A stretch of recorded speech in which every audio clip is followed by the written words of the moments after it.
The Bahamas prepares to bid farewell to the Chief Justice. Good evening, Bahamas. I'm Altaviz Munnings. Welcome to the Bahamas Tonight, the National Report. Thanks for making us a part of your Thursday evening. Today, the head of state and high-ranking political figures, as well as members of the judiciary, entered the Supreme Court complex on Bank Lane to view the body of Chief Justice Stephen Isaacs this morning. Isaacs passed away on August 24th, exactly 2 weeks after being sworn into the post.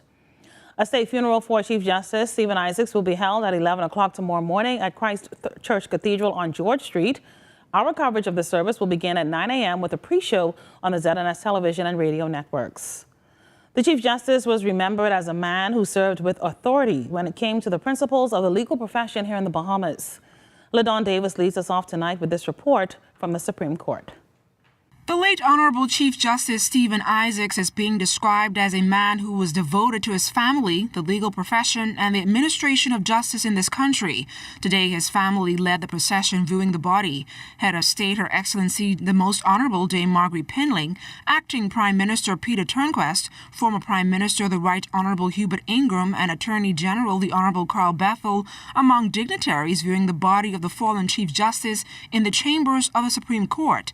His learned colleagues, the Acting Chief Justice Vera Watkins, former Chief Justice Sir Michael Barnett, and Sir Hartman Longley, and several Supreme Court judges, as well as the Speaker of the House of Assembly, Holson Moultrie, also among viewers. Attorney Calvin Seymour says he will cherish the knowledge gained from the late Chief Justice. My personal encounter goes further back than being a counsel. I was a police prosecutor when I first encountered Justice Isaacs, who was then in defense work.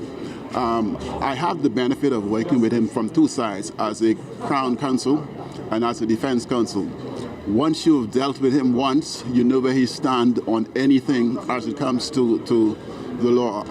His position was clear. You had to like him. Opposition leader Philip Brave Davis says the death of the former Chief Justice is a huge blow to the country's judiciary. His life is truly illustrative of what it is about circumstances of life. We very often allow our circumstances to inhibit us and not allowing us to reach our full potential because we cower in the face of challenges. The life of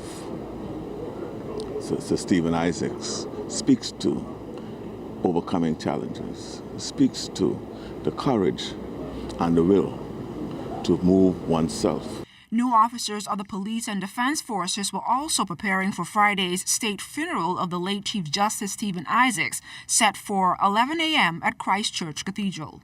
LaDawn Davis, ZNS Network News.